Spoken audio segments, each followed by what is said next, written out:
Fala, galera. Vamos começar hoje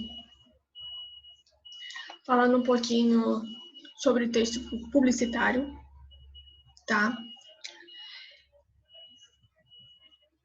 Deixa eu dar um zoom aqui. Tá no livro 8, página 86.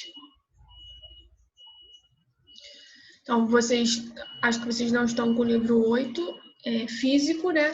Mas tem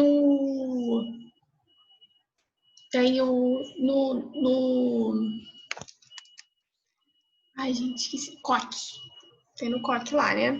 Pode baixar o livro e acompanhar por lá. Então, aqui. O discurso publicitário é aquele em que o emissor procura convencer o receptor a adquirir algo ou a aderir a alguma ideia. Nesse sentido, podemos dizer que esse tipo de texto constitui-se uma tentativa de seduzir alguém usando recursos lógicos para alcançar seus objetivos. Então, o texto publicitário, ele tem a intenção de convencer alguém, né? Ele está querendo, ele está fazendo uma propaganda. Então, ele quer vender algo, divulgar alguma coisa, né? Então, ele está ali para convencer alguém. Geralmente, os textos publicitários, eles utilizam verbos no modo imperativo, mas também podem utilizar verbos no modo indicativo, tá? Que indica certeza. Porém, o que a gente mais vê, né, eles utilizam mais verbos no modo imperativo porque eles querem convencer alguém. Então, eles convencem impondo algo, né? Então, é muito mais cômodo, né, utilizar os verbos no modo imperativo. Então, aqui. E na terceira pessoa, né? Na sociedade contemporânea, vai se tornando cada vez mais comum na publicidade o uso de um discurso sofisticado para criar necessidade nos consumidores. Os suportes da propaganda podem ser cartazes, outdoors, folhetos, rádio, televisão, jornais, revistas, blogs, entre outros. Redes sociais, né, hoje, muito utilizada aí, Instagram, Facebook, Twitter, YouTube, né, muito utilizado para fazer propagandas, né? Digitais influencers hoje, né, são muito utilizadas por esse tipo de propaganda também. Os receptores são divididos em nichos, infantil, adulto, esportivo, são vários segmentos, criando-se para cada segmento da sociedade uma mensagem específica. Horários de veiculação e os próprios veículos são cuidadosamente escolhidos de acordo com um bem ou serviço em relação a seu público consumidor. Então, basicamente, eles têm horários para fazer essa publicidade, né? Então, para uma criança, é melhor eles colocarem no horário manhã-tarde, né? Propaganda de comida, né? Restaurante, no horário aproximado do almoço, que instiga mais, né? Geralmente adultos, né? No horário da noite.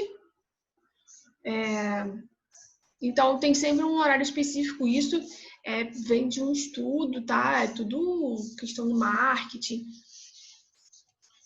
Não é assim rápido. É tudo um estudo para tentar atingir aquele o público-alvo, né? A estrutura.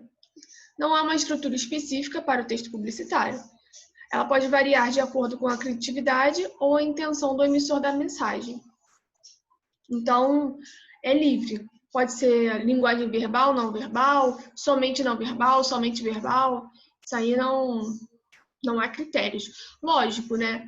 Se você seu público-alvo são crianças, então você vai brincar com o lúdico da criança. Então você vai colocar cores, você vai colocar um desenho animado para chamar a atenção daquela criança.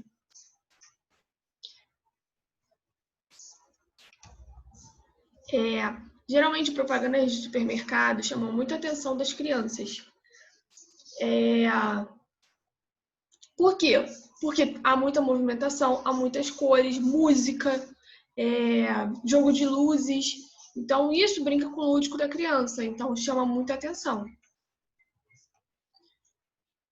Como todo texto, cujo objetivo é atingir um receptor, o texto publicitário deve ser claro para o nicho a que se destina. É muito comum nessa linguagem o uso de clichês, frases feitas por serem de percepção imediata. Outra característica da linguagem da publicidade é o apelo mais emocional do que o lógico. Então, eles utilizam muito esses ditados populares também, que já estão, né, no conhecimento do receptor. Uso de frases clichês, enfim, gírias também. Gírias podem utilizar bastante porque é do conhecimento do receptor, dependendo do público-alvo, né? Uma linguagem mais informal, porque, né, quer atender a todos, mesmo que seu público-alvo seja adulto, mas há diversos, né, tipos de adultos. Então, há quem tem mais educação, há quem tem menos, então essa linguagem precisa ser acessível a todos.